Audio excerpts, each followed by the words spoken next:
अगर कब्रिस्तान के प्रति उनकी रुचि नहीं होती तो ये कवाल का बवाल भी वे नहीं कराते। मालूम है ना, ये विक्रम सैनी जेल गए थे ना, दिखने के लिए लंबे पतले हैं, लेकिन जब उस समय उन दंगाइयों को जवाब देना था और एक भ्रष्ट और बेईमान सरकार को सबक सिखाना था, तो ये संजीव बालियान और ये विक्रम सैनी ही जेल जाने के लिए आए थे उस समय। 6 महीने तक ये जेल में थे, 1 साल 13 दिन जेल में थे। रासुका इन पे लगी थी इसलिए क्योंकि इन्होंने उस सरकार के अन्याय के खिलाफ आवाज उठाई थी। ये जो सपा बसपा लोकदल के लोग आज आपके बीच आ रहे हैं, भाइयों बहनों, इनमें थोड़ी भी नैतिकता होती, इन्हें अपने इस बदरंग चेहरे को लेकर के आपके सामने नहीं आना चाहिए इन लोगों को, क्योंकि इन लोगों ने यहां के निर्दोष लोगों को मरवाया है, यहां के नौजवानों पर झूठे मुकदमे दर्ज कराए हैं, यहां के किसानों पर गोलियां चलाई हैं और इन लोगों ने यहां के विकास को बाधित किया है। जब मुजफ्फरनगर का दंगा हो रहा था, कबाल का बवाल हो रहा था, तब ये 2 लड़कों की जोड़ी कहां चली गई थी? तब ये 2 लड़कों की जोड़ी गायब थी। एक लखनऊ से दंगा करवा रहा था और दूसरा दिल्ली से तमाशा देख रहा था। तब इनको जाति नजर नहीं आई। भाइयों बहनों, सचिन और गौरव नाम के जो 2 नौजवान लड़के मारे गए थे अपनी बहन की रक्षा करते हुए, वे दोनों भी जाति नौजवान थे। तब इनको जाट याद नहीं आ रहा था, तब नहीं याद आ रहा था। और आज आपके सामने आकर के जाति की दुहाई दे रहे हैं, आज आपके सामने आकर के नाक रगड़ने का काम कर रहे हैं। आज कह रहे हैं हम ये फ्री कर देंगे, वो फ्री कर देंगे। उनसे पूछना चाहिए था, भाई जब सरकार में थे तब तो बिजली देते ही नहीं थे। बिजली आती थी उनके समय में तो तब तो बिजली देते नहीं थे, तब तो कर्फ्यू लगाते थे, और हम लोगों ने तो कांवड़ यात्रा भी निकाल दी है ना। कर्फ्यू तो नहीं लगता ना। 5 साल में कभी कर्फ्यू नजर आए?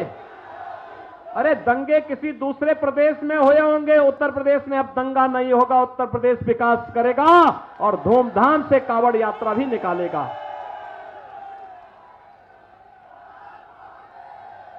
भाइयों बहनों, लोग मुझसे कहते थे कि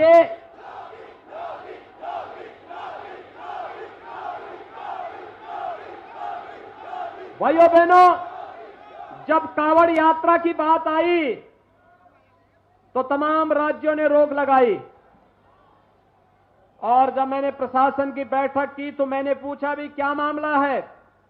उन्होंने कहा साहब, मुजफ्फरनगर, खतौली, मेरठ, हापुड़, गाजियाबाद दंगा हो जाएगा।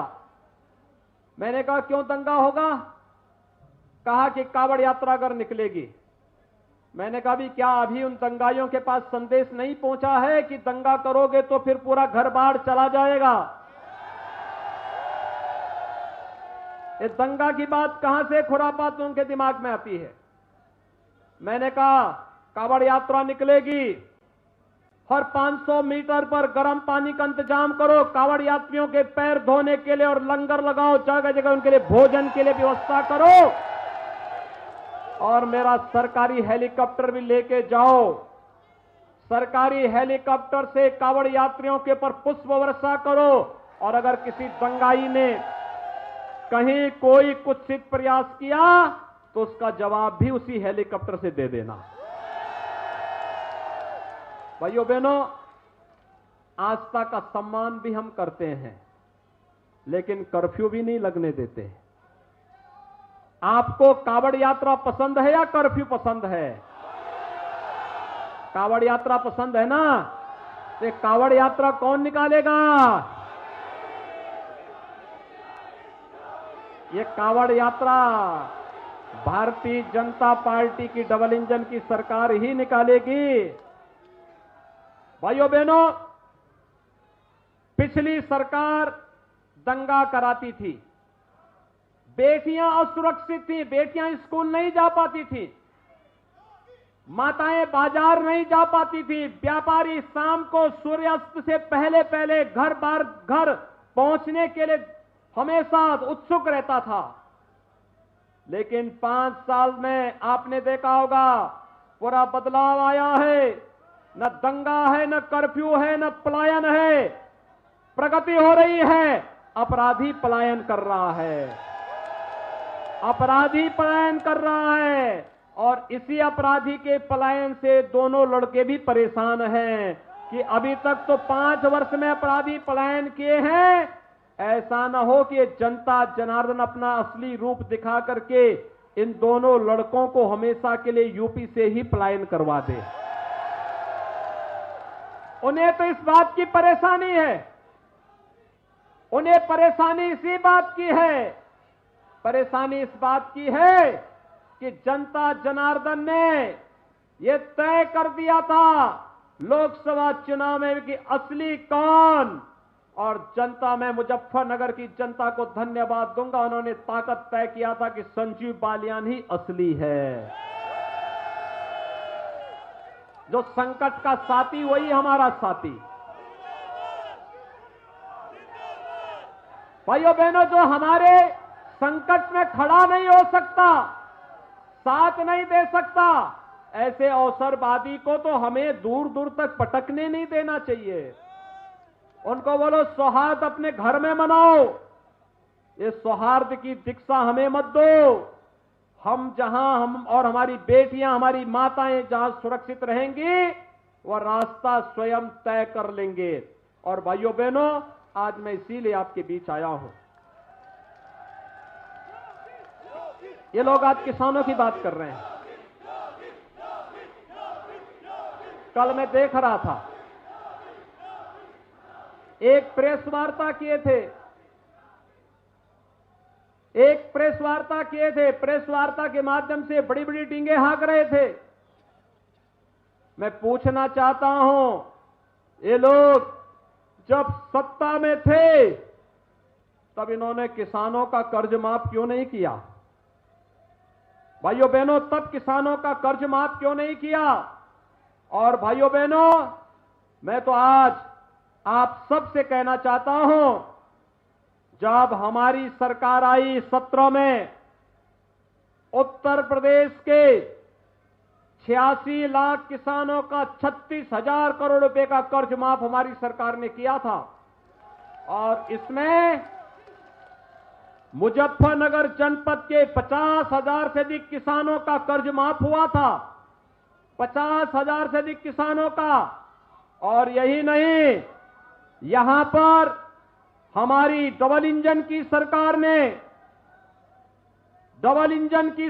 ने उत्तर प्रदेश के किसानों का 1,58,000 करोड़ रुपए का गन्ना मूल्य का भुगतान भी कर दिया है। पिछली सरकारों के समय सपा की सरकार रही हो, बसपा और लोकदल की सरकार रही हो, या लोकदल और सपा की सरकार रही हो, इनके समय में कोई किसानों को पूछता नहीं था। आज तो प्रदेश के अंदर 2,54,00,000 किसानों को प्रधानमंत्री किसान सम्मान निधि का लाभ भी मिल रहा है, 6,000 रुपए सालाना। भाइयों बहनों, अन्नदाता किसानों का जितना सम्मान प्रधानमंत्री मोदी जी ने किया है, आजादी के बाद किसी भी सरकार ने नहीं किया है। ये लोग केवल झूठे लॉलीपॉप दिखाते थे, और जब करने की बात आती थी करते कुछ नहीं थे, क्योंकि इनको तो अपने परिवार से ही फुर्सत नहीं थी। जब दंगा हो रहा था, क्या दिल्ली वाला लड़का कभी देखने के लिए आया था?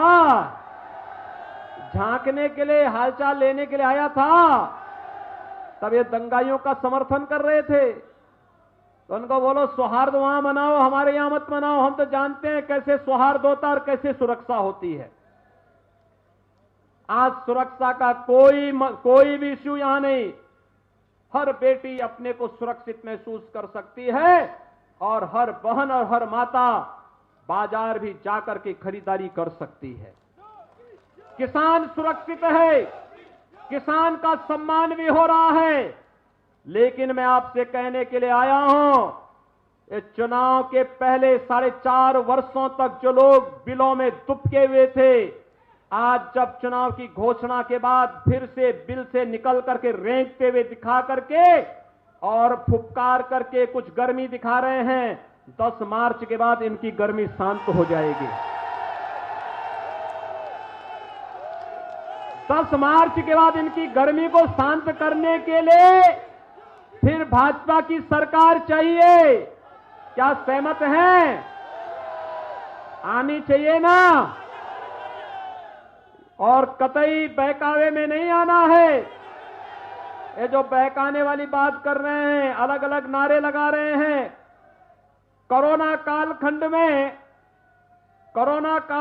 में क्या ये लोकदल, कांग्रेस, सपा, बसपा के नेता आए थे हालचाल लेने के लिए? उनको फुर्सत ही नहीं थी। ये सब घर में बैठे हुए थे, छुपे हुए थे, दुबके हुए थे। भाइयों बहनों, फ्री में टेस्ट, फ्री में उपचार, फ्री में वैक्सीन कितने लोगों ने लिया है? वैक्सीन दोनों हाथ उठा करके मुझे थोड़ा बताइए कितने लोगों ने लिया है? तो ये तो 100% लोगों ने ले लिया है। आपके इस कतौली विधानसभा क्षेत्र में 100% लोगों ने वैक्सीन ले लिया है। और वैक्सीन का विरोध करने वाले सपा, लोकदल, बसपा, कांग्रेस के नेता तो उस समय कहते थे ये मोदी वैक्सीन है, कहते थे ना ये भाजपा वैक्सीन है।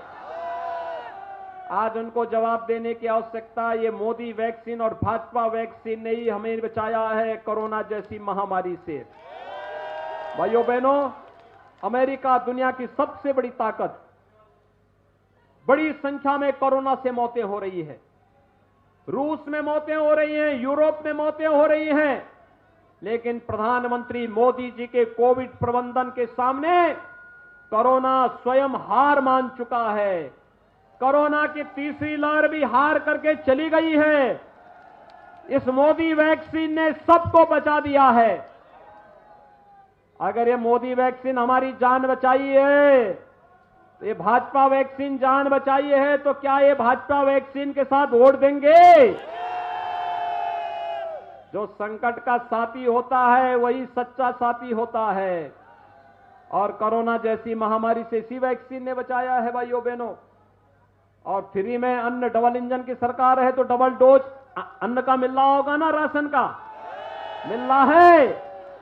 ये राशन का डबल डोज।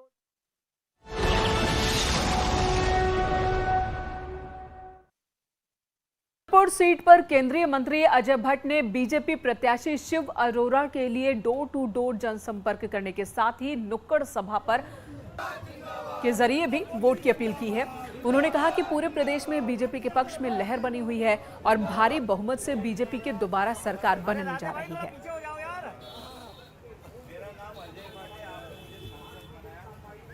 माहौल है और जहां भी जा रहे हैं तो चेहरे बता रहे हैं कि भारतीय जनता पार्टी भारी बहुमत से आ रही है और रुद्रपुर की सीट भी बहुत अच्छे मतों से हम विजय पा रहे हैं।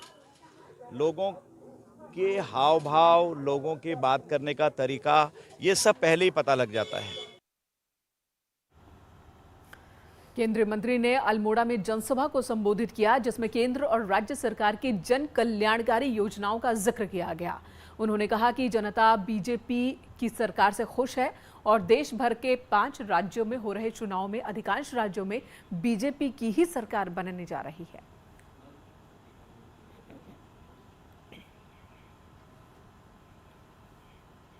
देखिए, माहौल बहुत अच्छा है और उसका एक मुख्य कारण ये है कि जिस प्रकार से हर प्रदेश के अंदर भारतीय जनता पार्टी ने और केंद्र के अंदर मोदी जी के नीचे जो काम हुआ है, उससे लोगों के अंदर उत्साह है और लोग चाहते हैं कि ये प्रगतिशील पॉलिसीज़ जो है ये चलती रहे, ताकि देश का, सामान्य जन का, गरीब का, वंचित का, किसान का, सबका भला हो।